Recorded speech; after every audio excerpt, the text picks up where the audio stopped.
5 dấu thanh: dấu huyền, dấu sắc, dấu hỏi, dấu ngã, dấu nặng.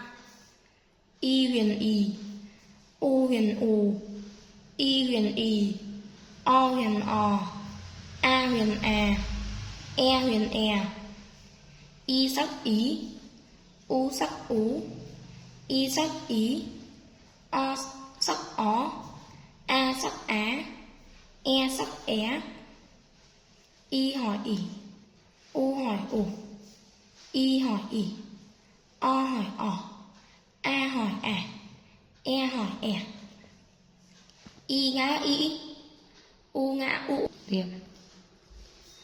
Y ngã ý, o ngã ó, a ngã á, e ngã ẽ. Y nặng ị, u nặng ụ, y nặng ị, o nặng ọ, a nặng ạ, e nặng ẹ.